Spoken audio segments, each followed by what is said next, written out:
अस्सलाम वालेकुम। तो पीएमसी ने अपने ईयर 2022 एमडी कैट के सिलेबस की अनाउंसमेंट कर दी है। इस दफ़ा वो अपने सिलेबस को पीएमसी एमडी कैट 2022 सिलेबस नहीं कह रहा, बल्कि वो सिंपल एमडी कैट सिलेबस कह रहा है। तो इस हवाले से 2 डॉक्यूमेंट ज़रूरी हैं। पहला तो सिलेबस है, दूसरा एक नोटिफिकेशन है, जो कि इसी सिलेबस के हवाले से। तो पहले हम उस नोटिफिकेशन को देख लेते हैं कि वो नोटिफिकेशन क्या है। तो अगर हम पीएमसी की वेबसाइट पे आएँ और यहाँ पे स्क्रॉल डाउन करें, पब्लिक नोटिसेज़ एंड अनाउंसमेंट के सेक्शन में, तो यहाँ पे हमें एक अनाउंसमेंट मिलती है एमडी कैट सिलेबस के हवाले से।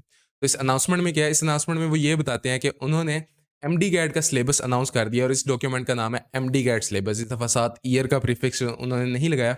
दूसरी चीज़ वो ये बताते हैं कि उनका एकेडमिक बोर्ड जो है वो annual review of the syllabus कर रहा है। अगर तो वो उसमें किसी किस्म की अमेंडमेंट करता है, तो वो अमेंडमेंट में एक चीज़ होगी कि वो कोई चीज़ न्यू नहीं ऐड की जाएगी, बल्कि जो पुरानी एग्ज़िस्टिंग चीज़ें हैं, उनको एक्सक्लूड किया जा सकता है। तो कोई नई चीज़ सिलेबस में नहीं आएगी, अगर तो कोई अमेंडमेंट आती है, तो वो कोई ना कोई टॉपिक एक्सक्लूड हो जाएगा। अब एमडी कैट 2021 के सिलेबस में और एमडी कैट 2022 के सिलेबस में फ़र्क क्या था, उसकी तरफ आते हैं। तो फ़र्क बस आपको बता देता हूँ, एक बहुत मेजर फ़र्क है। वो मेजर फ़र्क हमारे पास क्या है, एमडी कैट 2021 का सिलेबस हमारे पास ये था। अब एमडी कैट 2022 का सिलेबस, जिसे वो एमडी कैट सिलेबस कह रहे हैं, उसमें फ़र्क क्या है कि उन्होंने यहाँ पे 2021 को छुपा दिया और ये बन गया उनका एमडी कैट 2022 का सिलेबस। अगर आपको लग रहा है कि मैं मज़ाक कर रहा हूँ, तो इस चीज़ को हम वेरीफ़ाई भी कर लेते हैं। अगर हम पीएमसी की वेबसाइट पे आएँ, तो सिलेबस हमें मिलेगा कहाँ पे? तो हम पब्लिकेशंस के सेक्शंस में जाएँ, यहाँ पे सिलेबई की टैब टैब है सबसे एंड पे, हम उस टैब में जाएँ, तो हमें उनके जितने भी सिलेबसेज़ हैं, जो कि इस वक़्त कंटिन्यू हो रहे हैं, वो सारे मिल जाएँगे। तो यहाँ पे एमडी कैट का सिर्फ़ एक ही सिलेबस हमें मिलेगा, जिसका नाम है PMC syllabus for MDCAT. तो ये है वो डॉक्यूमेंट, ठीक है। अब इसमें और पिछले साल के में फ़र्क ये था कि इन्होंने यहाँ से साल छुपा दिया, बाकी डिट्टो सेम है, जो कि एमडी कैट 2021 का सिलेबस था। अब वो लोग जो कि तैयारी को अपनी इसलिए रोके बैठे थे कि एमडी कैट 2022 के सिलेबस में कोई नई चीज़ आएगी और वो तब तैयारी शुरू करेंगे, तो वो अपने आप से झूठे बहाने मार रहे हैं। वो अपने आप को रोक रहे हैं, प्रोक्रेस्टिनेट कर रहे हैं। और ये बहानों का इख्तिताम यहाँ पे नहीं होगा। सिलेबस के बाद अगला बहाना आएगा, रजिस्ट्रेशंस कब खुलेंगी, रजिस्ट्रेशंस कब खुलेंगी? जब रजिस्ट्रेशंस खुलेंगी तब मैं तैयारी का आगाज़ करूँगा। रजिस्ट्रेशंस भी खुल जाएँगी, तब भी वो तैयारी नहीं शुरू करेंगे। मैं रिपीटर्स की बात कर रहा हूँ। और सेम जो जो भी एमडी का 2022 में जाएगा, रजिस्ट्रेशंस खुल गई, अब वो नेक्स्ट बहाना मारेंगे, जब तक मेरी डेट सेलेक्ट नहीं होती तब तक मैं एमडी का 2022 की तैयारी नहीं शुरू करूँगा। डेट भी आ जाएगी, ठीक है। अब वो कहेंगे जब तक लोगों के टेस्ट नहीं शुरू होते, उनके एमसीक्यूज़ नहीं आते, मैं उनके एमसीक्यूज़ को प्रैक्टिस करूँगा और मैं जाके टेस्ट दे दूँगा और मेरा टेस्ट क्लियर हो जाएगा। तो इतना आसान नहीं है इस टेस्ट को क्लियर करना, ठीक है। अगर इतना आसान होता तो इतना ज़्यादा कंपटीशन है, तो ये काम करके बहुत से कम लोग भी सिलेक्ट हो सकते हैं, जबकि ऐसा नहीं होता। तो ये सारे बहाने, आप जितनी जल्दी तैयारी शुरू कर सकते हैं, उतनी जल्दी तैयारी शुरू करें। और मैं क्यों कह रहा हूँ कि बच्चे नहीं पढ़ रहे, वो क्यों 2 नंबरी मार रहे हैं। तो तकरीबन 2 लाख लोगों ने एमडी का 2021 दिया।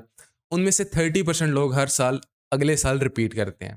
तो अगर मैं आपको स्टैट्स दिखाऊँ, तो मैंने तकरीबन फिज़िक्स की, कह लो कि चैप्टर वाइज़ डिस्कशंस बनाई हुई हैं, ठीक है? उनमें हर एक चैप्टर की मैंने 40 से 50 एमसीक्यूज़ डिस्कस किए हैं। अब एक-एक डिस्कशन के साथ आपको इसका सॉल्वेबल लिंक मिलता है, जो कि आप सॉल्व कर सकते हो। मैं आपको बेसिकली वो एनालिटिक्स बताना चाहता हूँ, डाटा बताना चाहता हूँ। तो अगर हम क्विज़ अटेम्प्ट्स देखें डेली की, तो अगस्त के महीने में और सितंबर के महीने में डेली स्टूडेंट्स, मेरे चैनल के तब 1000 सब्सक्राइबर थे, तो 50 से 60 क्विज़ अटेम्प्ट्स हो रही थी। तो अब मेरा चैनल 3000 पे, तो आपको लगता होगा कि शायद ये 150 200 हो जानी चाहिए, जबकि ऐसा नहीं है। जैसे ही एमडी कार्ड खत्म हुआ, 30% 70% लोग तो आगे चले गए, ठीक है, उनका एमडी कार्ड से कोई वास्ता नहीं है। जो पीछे 30% लोग रिपीटर बच गए, उन्होंने क्या किया, उनमें से मुश्किल से 2 से 2.5% वो लोग थे जो कि एमसीक्यूज़ की प्रैक्टिस कर रहे हैं और वो अभी भी कर रहे हैं। बाकी सारे इस तरह के बहानों में उलझे हैं, सोशल मीडिया पे अजीबो-गरीब बहसें कर रहे हैं, ठीक है, जिनसे उनका कोई लेना-देना नहीं, ठीक है।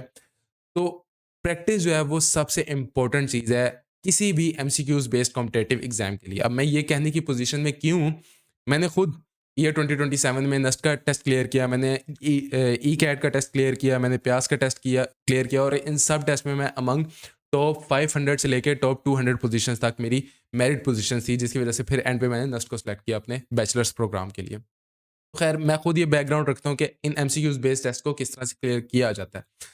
उसके अलावा मैं फिज़िक्स भी पढ़ा रहा हूँ, ठीक है। फिज़िक्स के आपको वन शॉट लेक्चर्स मैंने अंडर 2 आवर्स कवर किए हैं और भी मैं इसमें ऐड कर रहा हूँ। इसमें आपको सर्कुलर मोशन का, ऑक्सीलेशंस का और इलेक्ट्रोमैग्नेटिक इंडक्शन का वन शॉट लेक्चर मिल जाता है। अच्छा, एक और चीज़, एमडी कैट की तैयारी में स्टूडेंट एक बहुत बड़ी गलती ये करते हैं कि वो सारे बोर्ड्स की बुक को उठा के उन सारी बोर्ड्स को पढ़ने लग जाते हैं। फिज़िक्स की अगर मैं बात करूँ, फिज़िक्स की आप बेशक इंडियन बोर्ड की बुक ले आओ, बेशक जिस मर्ज़ी बोर्ड की बुक ले आओ, फिज़िक्स के कॉन्सेप्ट किसी भी बोर्ड में चेंज नहीं होते, ठीक है? उसके content through out any course same रहता है। आप किसी दूसरी बोर्ड की बुक सिर्फ़ उस केस में डिस्कस कर सकते हो या उस केस में रेफ़र कर सकते हो। फॉर एग्ज़ाम्पल आप प्रैक्टिस कर रहे थे, वो प्रैक्टिस का एमसीक्यू विदिन द सिलेबस था जो कि एमडी कैट ने अनाउंस किया। एमसीक्यू आया, उस एमसीक्यू में ऐसी इन्फॉर्मेशन माँगी गई जो कि आपके सिलेबस में नहीं थी। उस केस में आप उस इन्फॉर्मेशन को सिर्फ़ दूसरे सिलेबस से ढूँढ सकते हो। ठीक है, अव्वल तो ऐसा कोई आपको एमसीक्यू मिलेगा नहीं, ठीक है, कि जो कि आप दौरान प्रैक्टिस आपके कोर्स से ना आए, ठीक है? अगर आता है तो फिर आप उसको सिर्फ़ उसी इन्फॉर्मेशन को दूसरे बोर्ड की बुक से रेफ़र करो और ये चीज़ें आपको कब पता चलेंगी जब आप एमसीक्यूज़ की प्रैक्टिस करोगे, ठीक है? और बहुत से बच्चों को लगता है कि वो प्रैक्टिस करने की उन्हें ज़रूरत है, प्रैक्टिस वो आखिरी दिनों में करेंगे। तो फॉर एग्ज़ाम्पल अगर एक क्रिकेटर है, उसका अगले साल वर्ल्ड कप है, तो वो क्या पूरा साल बॉडी बिल्डिंग करके अपनी बॉडी बनाएगा या फिर वो बैटिंग की प्रैक्टिस करेगा क्योंकि असल में उसका इम्तिहान तो बैटिंग का है। तो इसी तरह ही आप बार-बार कोर्स को रिवाइज़ करने से सिर्फ़ जो कामयाबी है वो आपको बोर्ड एग्ज़ाम में मिलती है कि आपने जितनी दफ़ा रिवाइज़ किया, आपका स्कोर उतना इंप्रूव होता है। एमडी कैट में ऐसा नहीं है। एमडी कैट में आपने जितनी ज़्यादा एमसीक्यूज़ की प्रैक्टिस की होगी और अपनी गलतियों को जितना ज़्यादा हाइलाइट किया होगा, आपका स्कोर उतना ही ज़्यादा इंप्रूव होगा। उसके अलावा आप प्रैक्टिस कहीं से भी कर सकते हो। आप ग्रेडमी को भी यूज़ कर सकते हो। अब ग्रेडमी क्या है? फॉर एग्ज़ाम्पल ग्रेडमी एक प्लेटफ़ॉर्म है जो कि मैंने और मेरे नस्ट के कुछ फेलोज़ ने मिलके बनाया है। अब ये प्लेटफ़ॉर्म बेसिकली आप एमसीक्यूज़ यहाँ पे अटेम्प्ट करते हुए आपको डाटा एनालिटिक्स के तौर पे आपके वीक पॉइंट्स बताता है जो कि यहाँ पे डैशबोर्ड में मिलते हैं। अब एमसीक्यूज़ किस तरह से बना सकते हैं, क्विज़ किस तरह से बना सकते हैं, तो क्रिएट अ क्विज़ पे गए हम। यहाँ पे आपने अपनी मर्ज़ी के सेक्शन जितने भी सेक्शन सेलेक्ट करने हैं वो किए। आपने उसकी एक डिस्क्रिप्शन दी और हर एक सेक्शन के लिए आपने सब्जेक्ट, चैप्टर और उस सब्जेक्ट के उस चैप्टर के कितने एमसीक्यूज़ करने हैं। ठीक है? तो तकरीबन हर एक चैप्टर के लिए इस पे तकरीबन कह लो कि 200 से 250 एमसीक्यूज़ मौजूद हैं। ठीक है? तो आपने अपनी मर्ज़ी के एमसीक्यूज़ जितने भी सिलेक्ट करने हैं वो किए और अपना क्विज़ बना लिया। ठीक है? ये क्विज़ सबमिट करने के बाद आपको ये रीडायरेक्ट कर देगा माय क्विज़ेज़ के पेज पे। तो आप वहाँ पे आपका ये क्विज़ बन के आ जाएगा जिसको आप स्टार्ट नाउ पे क्लिक करके अटेम्प्ट कर सकते हो। ठीक हो गया? इसके अलावा आप जो भी आपके गलत एमसीक्यूज़ होंगे, वो आपके डैशबोर्ड पे अगर आप आओ, ठीक है? आप अगर यहाँ पे डैशबोर्ड पे आओ, तो डैशबोर्ड पे आपके जितने भी गलत एमसीक्यूज़ होंगे, वो गलत एमसीक्यूज़ के सेक्शन में सेव होंगे। जो भी आपने ठीक किए होंगे, वो यहाँ पे ठीक के सेक्शन में और जो आपने स्किप किए होंगे, तो वो अलग-अलग चैप्टर्स में सॉर्ट हुए यहाँ पे आपको मिल जाएँगे। तो आप प्रैक्टिस यहाँ से भी कर सकते हो। वन्स अगेन मैं दोबारा एम्फसाइज़ कर रहा हूँ, प्रैक्टिस सबसे इम्पोर्टेंट चीज़ है इस वक़्त किसी भी एमसीक्यूज़ बेस्ड कॉम्पिटिटिव एग्ज़ाम को क्लियर करने के लिए। और अगर आपको फिज़िक्स में किसी भी किस्म का इश्यू है तो आप मेरे चैनल को सब्सक्राइब भी कर सकते हो, ठीक है? और मेरे से किसी भी किस्म की चीज़ डिस्कस कर सकते हो अगर आपको किसी भी किस्म का इश्यू हो रहा है। तो इसी के साथ मुझे दीजिए इजाज़त, इंशाल्लाह मिलते हैं बहुत जल्द। खुदा हाफ़िज़।